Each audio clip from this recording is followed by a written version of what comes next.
Eu sou o Matheus Marcolini e seja muito bem-vindo ao Resumo News, o podcast de notícias do Resumo ETEC. Nesse podcast eu comento as notícias mais interessantes de passar para vocês durante a última semana. O Resumo News de hoje vai te contar o que rolou entre os dias 10 e 16 de outubro de 2020. Vamos lá! Antes de começar, os recados de sempre, não se esquece de se inscrever aqui se você estiver escutando no YouTube ou de assinar o feed, no caso de você estar escutando em alguma das plataformas de podcast. Esse podcast aqui você também deve seguir as nossas redes sociais, porque esse podcast depende aí do boca a boca, do compartilhamento. Segue a gente, porque é muito importante. Também que esse podcast, este programa de notícias, ele é semanal, mas não é de domingo a sábado.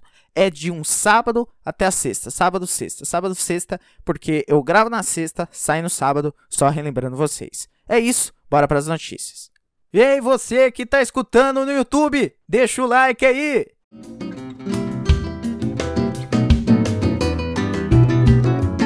Brasil!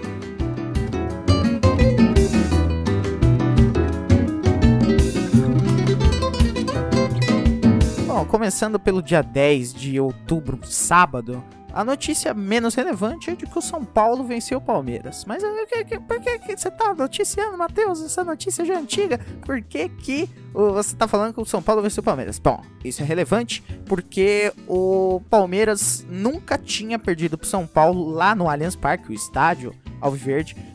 10 jogos disputados desde 2014. E desde então o São Paulo nunca tinha vencido o Palmeiras. Ainda mais, o São Paulo não vencia o Palmeiras há 3 anos. E agora o São Paulo quebrou esse tabu. Mas a notícia mais relevante do dia 10 de outubro é de que o Papa Francisco, ele viu fotos de moradores de rua em São Paulo e ele ligou para o padre Júlio Lancelotti, que é da Pastoral do Povo da Rua, e pediu para ele não desanimar e para ele continuar ao lado dos pobres. É muito bonito isso. Segundo um comunicado divulgado pela Arquidiocese de São Paulo, o Papa telefonou para o padre Júlio Lancelotti às 14h15 do sábado e queria saber por quais dificuldades essa pastoral passa.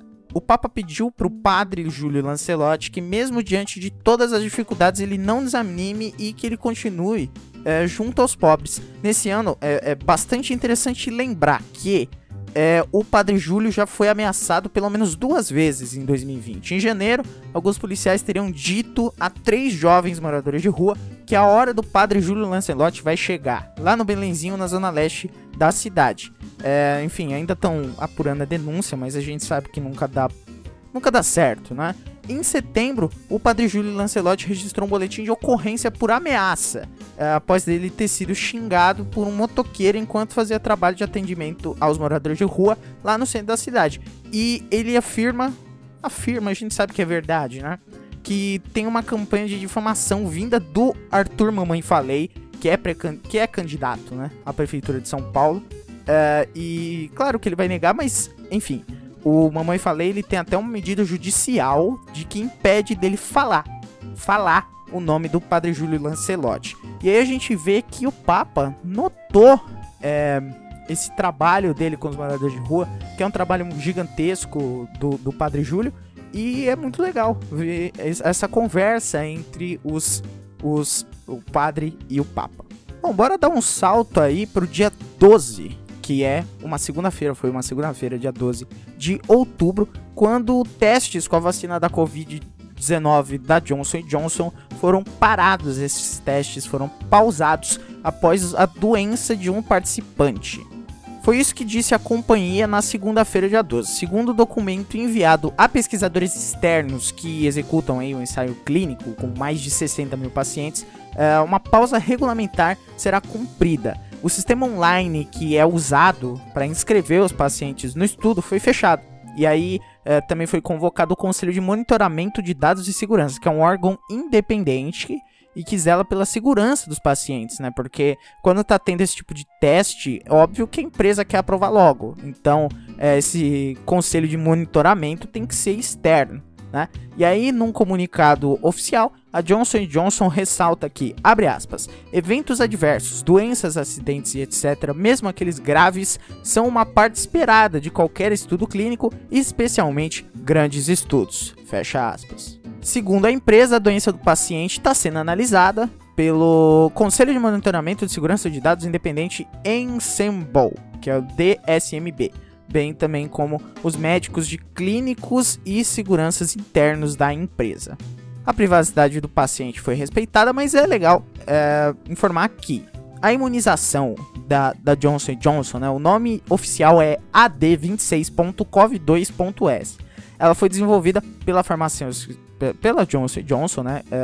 Na verdade é uma farmacêutica que pertence ao grupo Johnson & Johnson, e a imunização foi a quarta a obter autorização de testes fase 3 no Brasil, ainda lá em agosto. Em setembro, a empresa anunciou que começaria a terceira etapa em todo o mundo, né? Com 60 mil voluntários, e no Brasil são 7 mil participantes. No momento, essa pesquisa está pausada. No dia 13, ou seja, na terça-feira, né, dia 13 de outubro, o Bolsonaro ele sancionou uma lei que altera as regras do Código de Trânsito. Então, vamos lá. Entre outras mudanças, esse projeto amplia a validade e o número de pontos da carteira de habilitação. Esse texto ele foi publicado no Diário Oficial da União na madrugada da quarta-feira, dia 14. Então, do dia 13 para o dia 14. Mas enfim, a notícia do dia 13. Os trechos que foram retirados pelo Bolsonaro vão ser reanalisados pelo Congresso Nacional, que pode aí restaurar as medidas ou pode derrubar tudo em definitivo. A Câmara aprovou a versão final do projeto no último dia 22 e o Bolsonaro tinha até quarta para concluir a análise. Uma das principais mudanças feitas no Congresso é de que em casos de lesão ou corporal e homicídio causados por motorista embriagado, mesmo que sem intenção, a pena de reclusão não pode ser substituída por outra mais branda, né, que restringe os direitos. Atualmente, essa legislação diz que a prisão pode ser substituída por penas restritivas de direitos, né, se o crime for culposo, sem intenção, né? Então aí dessa forma, se um motorista bêbado ou sob efeito de drogas pratica lesão corporal e até um homicídio, a condenação pode ser convertida em uma pena alternativa, tipo serviços comunitários, coisa e tal. E aí pontos da proposta original enviada pelo governo, tipo a retirada da multa para quem transporta crianças sem cadeirinha, nem chegou a ser aprovado pelos deputados e senadores. O texto sancionado pelo Bolsonaro também ampliou o prazo para renovação da CNH. Então, aí de acordo com o que ele quer, né, 10 anos seria o prazo de renovação para condutores com menos de 50 anos, 5 anos para condutores com idade igual ou superior a 50 anos e 3 anos para condutores com 70 anos ou mais. Atualmente, o Código de Trânsito prevê a renovação a cada 5 anos para a maioria dos motoristas e a cada 3 anos para condutores com mais de 65 anos. Sobre pontos, vamos lá. O projeto prevê limites diferentes na pontuação da carteira de motorista antes, né, dela ser suspensa. Aí, no caso, eles querem aumentar para 40 pontos de teto para quem não tiver infração gravíssima, 30 pontos para quem possui uma gravíssima e 20 pontos para quem tiver 2 ou mais gravíssimas. A legislação atual prevê a suspensão na carteira sempre que o infrator atinge pelo menos 20 pontos na carteira. Aí tem algumas coisas sobre motos e tal, mas eu acho que eu já dei bastante atenção. Mas uma coisa interessante é que ele queria tirar a obrigatoriedade do uso da cadeirinha, o que não faz muito sentido. Bom, a gente continua no dia 13 de outubro, quando a vice-diretora-geral da OMS, a Mariângela Simão, disse que é possível ter certeza que o Brasil não terá, no caso, uma vacinação em massa contra o novo coronavírus já em 2021. Vou abrir aspas aqui para ela. Não vai ter vacina suficiente no ano que vem para vacinar toda a população. Então o que o OMS está orientando é que haja priorização de vacinar profissionais de saúde e pessoas acima de 65 anos ou que tenham alguma doença associada. Eu diria que 2022 é um ano que vamos ter mais vacinas, né? Porque a gente tá com tanta vacina em desenvolvimento, é provável que a gente tenha ainda outras vacinas que cheguem no ano que vem, provando serem seguras e eficazes. Foi o que disse aí a Mariângela. Ela disse que é razoável imaginar que até o final de 2021, com tudo correndo bem, existam 2 ou 3 vacinas aprovadas contra a Covid-19. Ela terminou falando que o importante agora não é imunizar todo mundo no país, que é impossível. Ela disse que o importante é imunizar aqueles que precisam em todos os países. Também no dia 13, uma cena nojenta do candidato a prefeito de São Paulo, Celso Russomano. Ele disse que moradores de rua e da Cracolândia podem ser mais resistentes à Covid-19 porque eles não tomam banho. Essa declaração foi dada durante um encontro da Associação Comercial de São Paulo, lá no centro, onde o candidato do Republicanos ouviu aí demandas dos empresários do setor, dos amiguinhos dele, e criticou a maneira com que o governo de São Paulo e a prefeitura conduziram as medidas de restrição contra a Covid-19.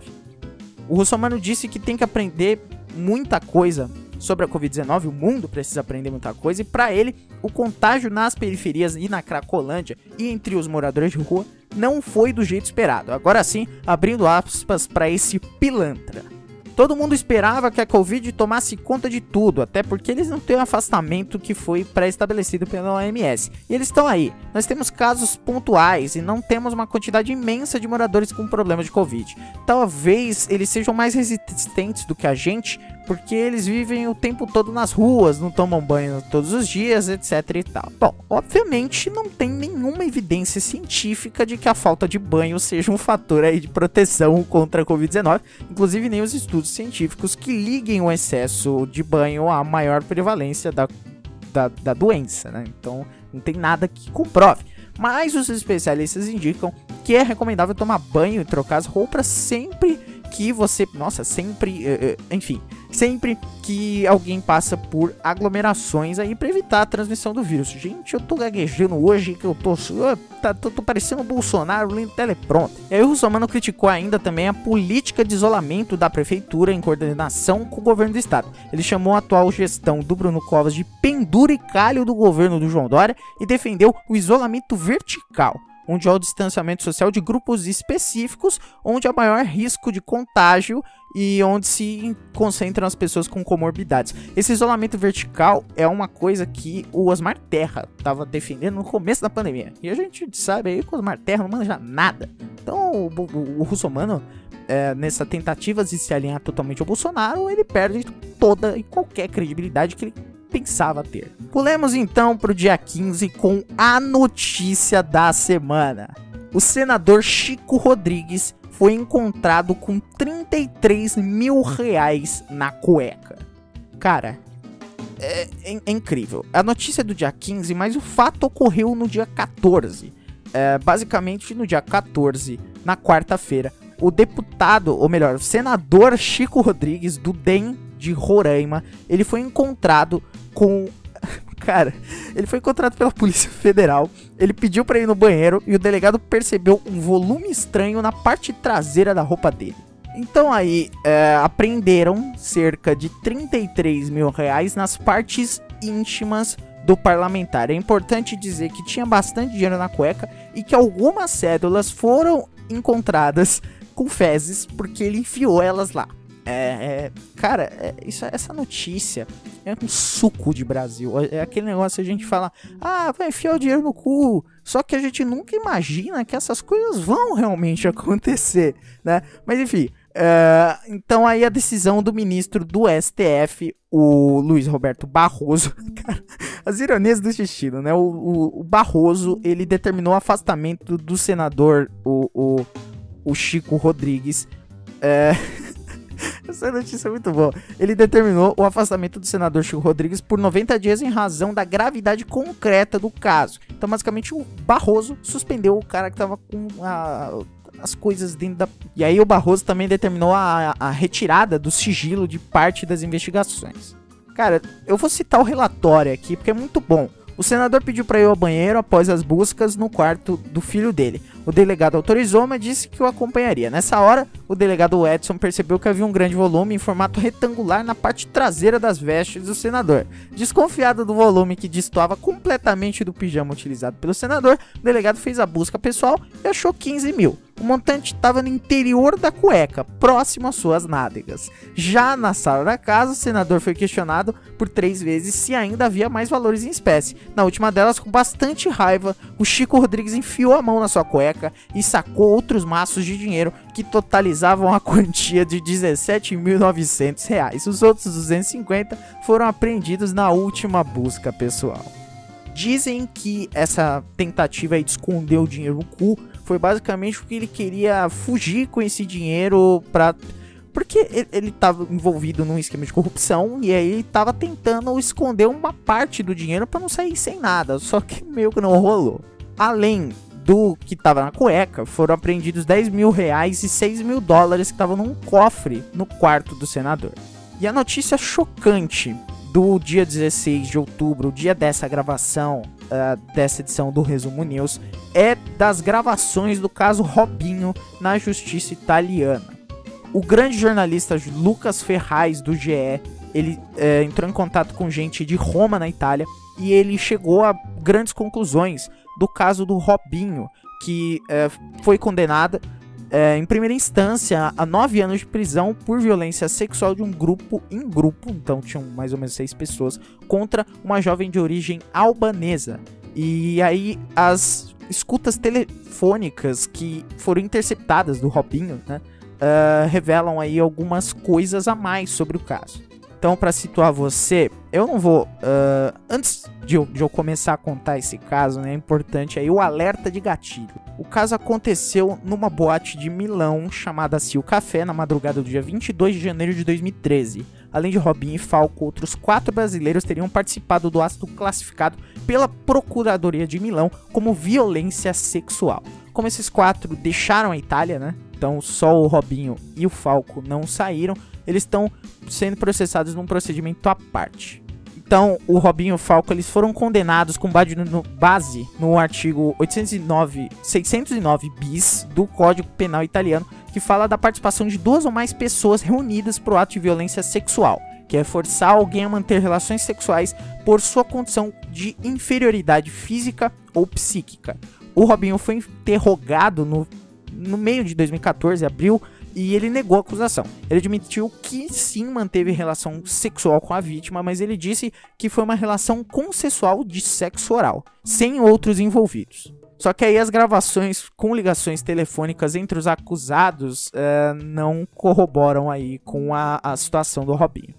Tem um diálogo em que o Robinho diz, inclusive: "Eu estou rindo porque não estou nem aí. A mulher estava completamente bêbada, não sabe nem o que aconteceu." Isso foi quando o Jairo Chagas, um amigo dele, tocou naquela noite na boate, avisou ao Robinho sobre a investigação. O Robinho completou: "Olha, os caras estão na merda, ainda bem que existe Deus, porque eu nem toquei naquela garota. Vi o Pi e os outros foderam ela. E eles vão ter problemas, não eu. Lembro que os caras que pegaram ela foram nome de amigo 1, nome de amigo 2. Eram 5 em cima dela. No caso aqui, nome de amigo porque tá censurado, né? Esse caso ainda corre em segredo de justiça, então o GE não vai citar o nome dos caras, porque isso aí vai dar um processinho, né? Ainda em 2014, o músico e o jogador voltaram a falar sobre o episódio, e aí o Robinho disse: "A polícia não pode fazer nada, eu direi que tava com você, depois foi pra casa." Aí o Jairo disse: "Mas você também transou com a mulher?" Aí o Robinho: "Não, eu tentei." Aí o Jairo: "Eu te vi quando você colocava o pênis dentro da boca dela." Robinho diz: "Isso não significa transar." Eu vou parar por aqui porque isso aqui é muito pesado, isso aqui é muito nojento e, enfim. A parte mais difícil é que esse cidadão, ele não tá cumprindo a pena, né? Ele foi contratado pelo Santos. Depois de pressão de patrocinadores e da torcida, na tarde desse dia 16, o Santos e o Robinho anunciaram a suspensão do contrato dele, mas é uma suspensão, não é uma rescisão. Então isso quer dizer que vai rolar uma segunda instância do julgamento em dezembro. Se ele for absolvido na segunda instância, ele vai voltar ao Santos. Para finalizar a cobertura de Brasil, o João Dória disse que a vacina será obrigatória em São Paulo se for aprovada. É só essa notícia mesmo. Ele disse que só não vai se vacinar quem comprovar medicamente de que não pode.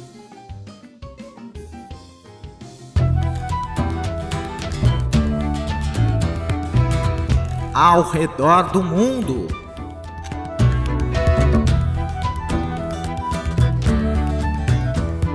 Agora para as notícias de mundo. No dia 10, o Trump retomou a campanha dele e discursou sem máscara na Casa Branca. Ele falou numa sacada para os apoiadores dele reunido num jardim. 5 dias após ele deixar o hospital, né? Ele ainda não tinha esclarecido se ele estava curado ou não da Covid-19. Ele disse que se sentia muito bem e voltou a chamar o coronavírus de vírus chinês. Calma que a gente já vai voltar no Trump. A outra notícia desse dia 10 é de que o furacão Delta, ele perdeu força e virou uma tempestade tropical após chegar à Louisiana. Na última edição do Resumo News, parecia que esse furacão ia chegar na costa dos Estados Unidos e ia fazer muito estrago. Aparentemente fez menos do que a gente esperava, amém, né? A tempestade tocou o solo do estado americano como furacão de categoria 2 na sexta-feira, dia 9, com ventos de 155 km por hora. Aí no sábado, a velocidade dos ventos diminuiu para 75 km por hora. Porém, nem tudo deu certo. Na sexta, a Guarda Nacional dos Estados Unidos foi mobilizada enquanto a população da costa do estado no sudeste do país abandonou as casas diante da ameaça de fortes tempestades e inundações. Abrindo aspas para Kimberly Hester, moradora de Lake Charles, na Louisiana: "Não sei se teremos uma casa quando voltarmos." Aí no dia 11, o Twitter marcou um tweet em que o Trump afirmou estar imune à Covid-19. Para o Twitter, o comentário do Trump viola as regras da plataforma sobre disseminação de informações mentirosas e potencialmente prejudiciais relacionadas à Covid-19. Vou abrir aspas aqui para o tweet do Trump, obviamente traduzido, né? "Uma autorização total e completa dos médicos da Casa Branca ontem. Isso significa que eu não posso ser contaminado, eu sou imune e não posso transmitir. Muito bom saber!" Exclamação, exclamação, exclamação. E aí ele deu uma entrevista por telefone mais cedo em que ele disse: "Vocês têm um presidente imune, vocês têm hoje um presidente que não precisa se esconder em seu porão como o seu adversário." Porão como seu adversário. Aí ele estava falando sobre o Joe Biden. Também no dia 11, o Azerbaijão acusou a Armênia de bombardear uma área durante um cessar-fogo. Na semana passada, foi noticiado aí um cessar-fogo, né, entre o Azerbaijão e a Armênia. Entrou em vigor no meio-dia local, né, do sábado, dia 10. Só que ao menos 7 pessoas morreram e 33 ficaram feridas no domingo em bombardeios na cidade azerbaijana de Gandia, segundo as autoridades locais. Os correspondentes internacionais eles afirmaram que entre 10 e 15 projéteis atingiram a capital de Nagorno-Karabakh durante a noite de sábado e madrugada desse domingo. Metade dos moradores da cidade de 55 mil habitantes deixou a área para fugir dos conflitos. Esse cessar-fogo tinha sido acordado pela Armênia e pelo Azerbaijão no enclave separatista de Nagorno-Karabakh, que entrou em vigor, né, no sábado. Nossa, eu tô gaguejando muito hoje, cara. O objetivo era encerrar 2 semanas de intensos combates. Até uma sirene marcou o início da trégua, mas parece que não é bem assim. Só para te situar, né, essa região de Nagorno-Karabakh fica dentro do Azerbaijão, tem 140 mil habitantes e 99% deles são armênios. Bom, aí ainda no dia 12, após um teste negativo para a Covid-19, o Trump foi fazer comício na Flórida. Então ele retomou na segunda-feira, dia 12, os comícios presidenciais após um médico dizer que ele teve testes negativos para o novo coronavírus. Então ele já conduziu na tarde de segunda-feira um comício na Flórida, que é um estado considerado essencial nas eleições presidenciais americanas, porque lá é por colégio, então quanto mais gente, mais peso tem o estado, e aí no caso a Flórida é um estado essencial. Muitos dos participantes desse comício não estavam usando máscaras, e aí, aos apoiadores, o Trump afirmou que ele se sentia poderoso após se recuperar da Covid-19 e afirmou, inclusive, que gostaria de beijar cada um dos presentes na plateia. Ele beijaria até os caras e as mulheres bonitas, segundo ele. O Trump também repetiu vários dos temas e posicionamentos de campanha e tentou ligar a imagem dos democratas à de socialistas, né? A Flórida tem um grande número de eleitores de origem cubana, e esses eleitores imigrantes de lá, de origem, né, então já tem uma cabeça mais estadunidense, eles costumam rejeitar o regime do Fidel Castro. Na verdade, o Fidel Castro não é mais presidente, enfim, que é comandado pelo Miguel Dias-Canel. Também no dia 12, o Kim Jong-un se emocionou e pediu desculpas durante um discurso na Coreia do Norte. Ele estava com a voz embargada, ele chegou a fazer uma pausa e tirar os óculos enquanto ele estava falando. O público foi às lágrimas quando ouviu o líder norte-coreano Kim Jong-un se desculpar por nem sempre atender às expectativas e também ao agradecer às tropas pelo sacrifício em resposta a desastres naturais e a prevenção de um surto de coronavírus no país. Ele estava vestindo um terno cinza e uma gravata, enfim... esse vídeo foi transmitido pela KRT, não é QRT, KRT no domingo. Vou abrir aspas pro Kim Jong-un. Nosso povo depositou confiança em mim, tão alta quanto o céu e tão profunda quanto o mar, mas eu falhei em sempre cumprir de forma satisfatória. Eu realmente sinto muito por isso. O discurso teve quase meia hora e os norte-coreanos que estavam lá todos choraram. Ele não fez nenhuma menção direta aos Estados Unidos ou às negociações para o fim da produção de armas nucleares que estão paralisadas, né? Ele culpou sanções internacionais, tufões e o coronavírus por impedir ele de cumprir as promessas de progresso econômico. No dia 12, um estudo que confirma o primeiro caso de reinfecção de Covid-19 nos Estados Unidos é publicado numa revista científica. A revista se chama The Lancet Infectious Diseases e essa descoberta já tinha sido divulgada, né, no fim de agosto, mas as evidências de reinfecção pela Covid-19 ainda não tinham sido avaliadas por outros pesquisadores da área. Esse estudo analisa o caso de um homem de 25 anos que foi infectado em 2 momentos no intervalo de 48 dias. A segunda infecção foi mais grave, resultando numa internação com suporte de oxigênio. Essa é a 5ª confirmação de reinfecção em todo o mundo, de acordo com os pesquisadores. Os outros casos foram na Bélgica, Holanda, Hong Kong e Equador. No entanto, aí, apenas o caso de reinfecção do Equador apresentou sintomas mais graves do que a primeira infecção. E essa pesquisa não considerou os relatos de reinfecção investigados no Brasil. Só para situar, né? O cara testou positivo para Covid-19 em abril de 2020.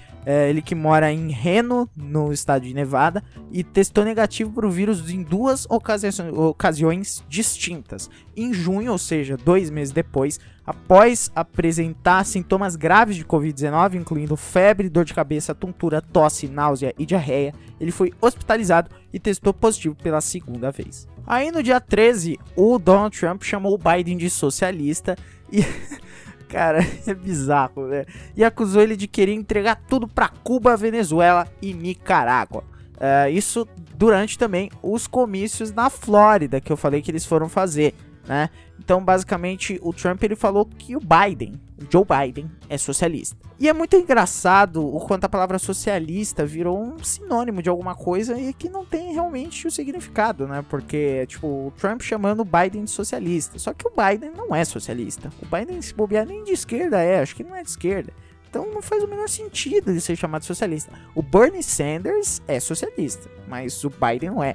Inclusive, também muito interessante, um tweet que eu vi faz umas 2 semanas, talvez, falando sobre a escolha para votar nos Estados Unidos, né? Então, basicamente, era uma moça querendo virar voto, né, do Trump pro Biden, né?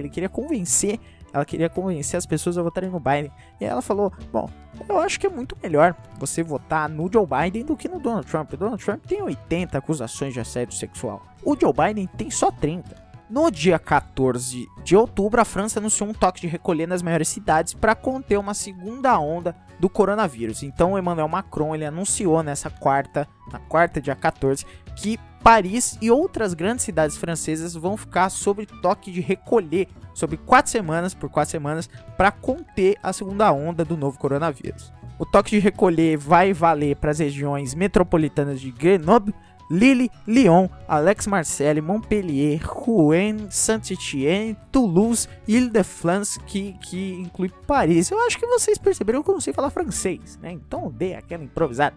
Quem desrespeitar o toque de recolher poderá pagar uma multa de 135 euros. Hoje, mais ou menos 900 reais. Foi o que disse o Macron numa entrevista à emissora francesa. Abre aspas, eu creio na responsabilidade de cada cidadão, mas, evidentemente, haverá controles. Fecha aspas. Ele também disse que não pretende impor um novo lockdown e recomendou às pessoas que adotem uma regra de se reunir com, no máximo, 6 pessoas. Ele frisou que não se trata de uma norma, apenas uma recomendação. Só para registrar, né, a França registra cerca de 820 mil casos de Covid desde o início da pandemia. Porém, só na segunda-feira, mais de 43 mil casos foram confirmados. Isso é quase o dobro do pico que foi visto lá na primeira onda. Porém, os números de mortes não acompanham esse ritmo, né? Então os patamares estão bem abaixo da primeira onda. Por isso a França está um pouco mais controlada. E a última notícia de mundo é de hoje, dia 16, hoje dia da gravação, né? O Japão, ele vai liberar água de Fukushima no oceano, de acordo com a imprensa. Os pescadores já estão alertando para uma catástrofe. Então, quase uma década depois do desastre de Fukushima, o governo do Japão decidiu liberar mais de 1 milhão de toneladas de água contaminada no mar. Um pronunciamento formal da administração de Yoshihide Suga, o primeiro-ministro do Japão, deve ser feito no final do mês. A ideia de despejar o material diretamente no oceano foi uma sugestão feita ao governo japonês por uma comissão de especialistas no início desse ano.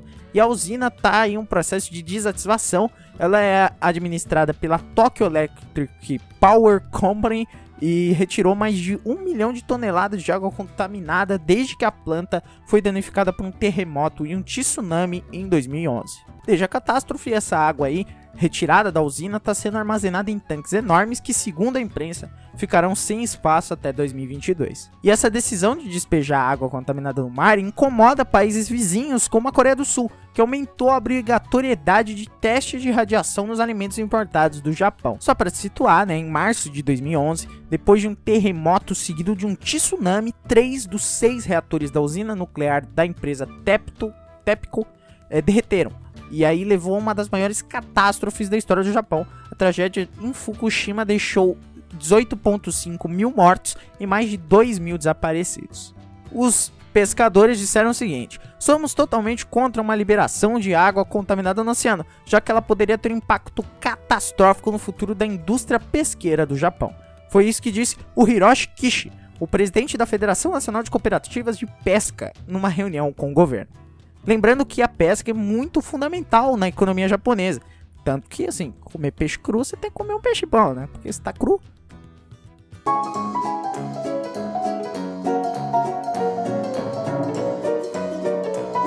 Rapidinhas.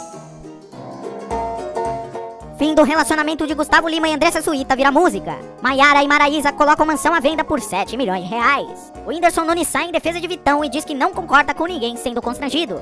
A Fazenda 12, Mariano quebra a maldição e chora no dia do aniversário.